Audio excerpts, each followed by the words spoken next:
Hey folks, Colin here from Sumthins Recording, and today I want to give you 3 tips for mixing programmed drums. We are tackling programmed drums today, but before we dive in, if you are looking to dial in a repeatable workflow for getting professional sounding drum mixes, then I want you to go through my 3-step framework for mixing drums workshop.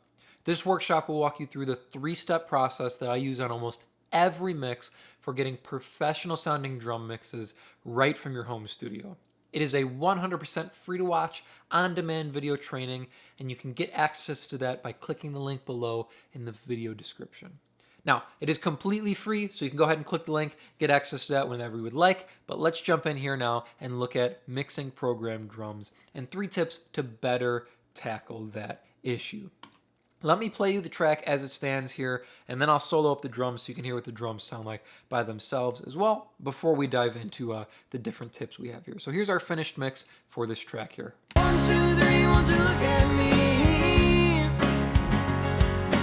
4, 5, 6, tell me when will you miss?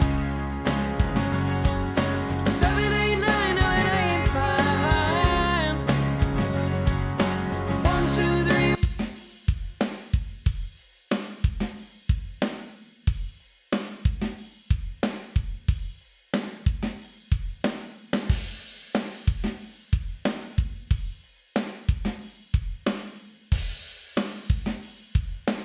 Now, tip number 1 for when you're mixing programmed drums is that you have to keep in mind that programmed drums are going to be pre-processed. Now, what does that mean? So if we look at our kick drum here, if we're keeping in mind that our kick drum is going to be pre-processed because it's a programmed drum, it's a sample coming in from a program, then when we look at our EQ, we're going to have to keep in mind or be wary of that we're going to have to boost a little bit more of the mid-range. Now, we're usually used to cutting mid-range on things like kick drum, right? Scooping out that mid-range, boosting the highs, boosting the lows.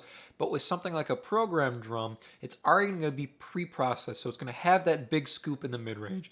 What you're going to end up having to do is pull some of that mid-range back up to get the kick drum to sit where you want it to in the mix. So just looking at our EQs here, we're actually cutting some of that top end here, rolling some of those super highs off because we already have those high boosts built in from our pre-processed kick drum, boosting up some of the mid-range here. With our boost in the mid-range, we're at 600 hertz and a little bit at 2K as well. And then we actually had to pull out some of the low end because of the pre-processed boost that we already had in our low end.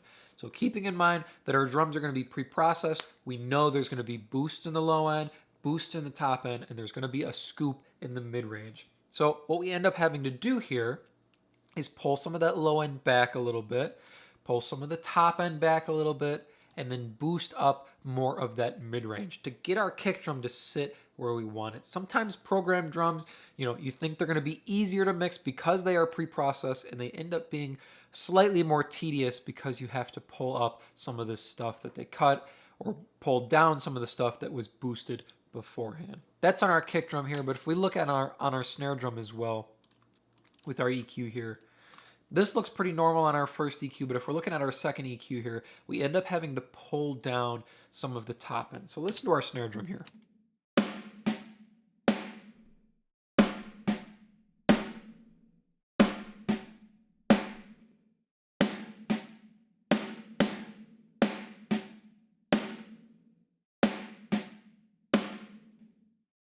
Once we get our processing in place, once we get our compressor in place there and we even out our snare drum, get it sitting where we want it, we end up with too much of that shine, too much of that crispiness, and that bottom snare sound up on the top end because it's pre-processed. You heard when I played the raw snare drum there, it has that nice airy boost up on the top end built into our snare sample there.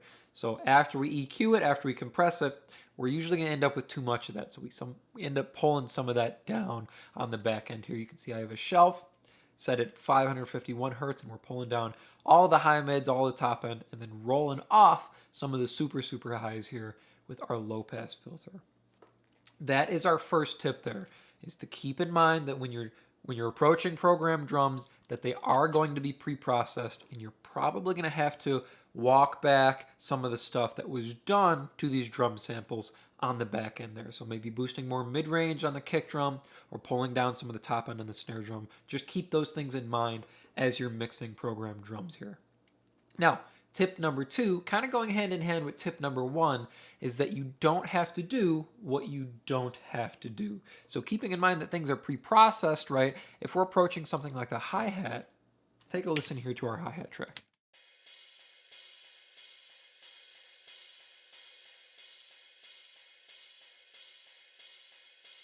You can see I don't have any processing here on the hi-hat. Let me pull in an EQ so we can see what's going on here with our hi-hat track.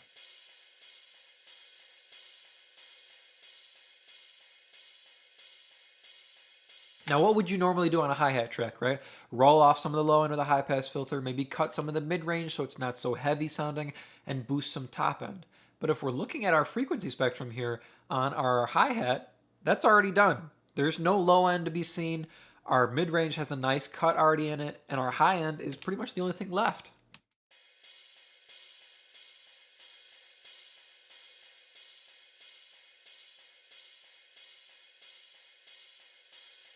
So that's our second tip there, is that you don't have to do what is already done. With these pre-programmed drums, or with programmed drums that are pre-processed, when you're mixing things like hi-hats or cymbals or rides, you don't have to do much, if anything. So even if we look over here to our overheads, right, which are pretty much just cymbal mics for programmed drums, take a look. There was nothing on our overheads here, and if we look at them on the frequency spectrum,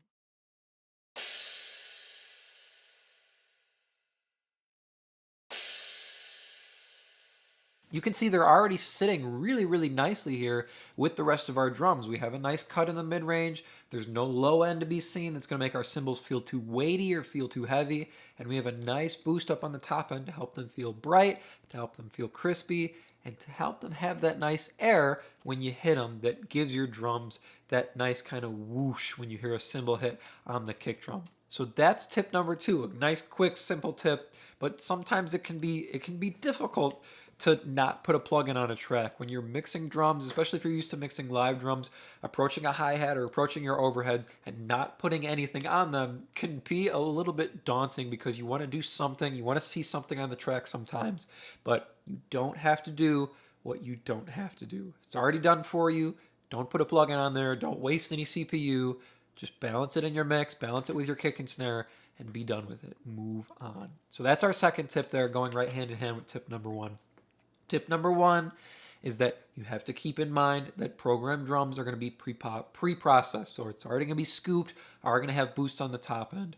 And then tip number 2 is that you don't have to do what you do not have to do. So if your hi-hat sounds great, if your overheads, your cymbals sound great because they're pre-processed, don't put anything on them. Balance them with your kick and snare and move on.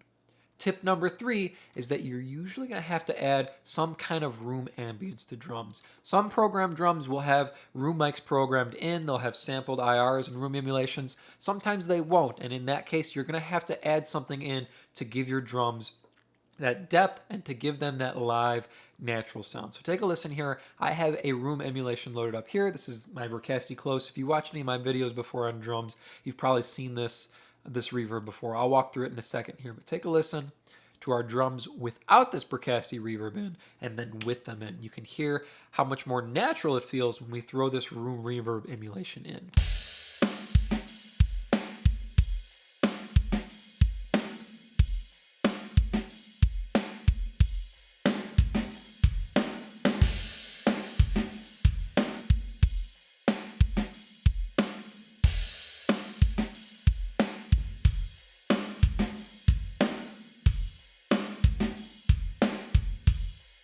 Goes from feeling stale and feeling programmed, pretty digital and pretty flat, to feeling live, to feeling like it has depth and some energy and movement to it because we have that reverb interacting with our hi-hat, our overheads, kick drum, everything's pushing in here to our Bricasti. So let me show you how I have this set up here.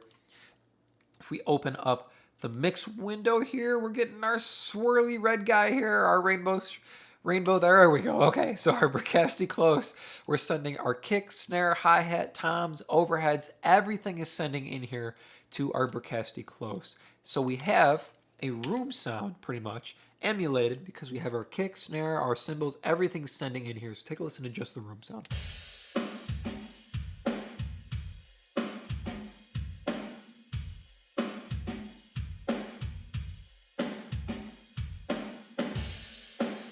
Sounds like an actual room. So it's just an IR loaded in from the Simplicity pack. I've lowered it to about 400 milliseconds here. Rolling off the top end, rolling off the low end so we don't have too much weight coming in from our kick drum. And then our last plugin here, just a width plugin. I'm just narrowing it a little bit. It was too wide and I want it to feel natural. Any kind of unnatural width that we're going to get from loading an IR in like this will just exaggerate the unrealness that we have from having it be programmed drums already. So we want to keep it natural. We want to make it feel more real, not less real, not uncanny, right? So that's our third tip there, is adding in some IRs or some reverb to help your drums feel natural, to feel roomy, and to feel live there. Let's look back here. Let me play you one more time our drums with and without this room reverb in here.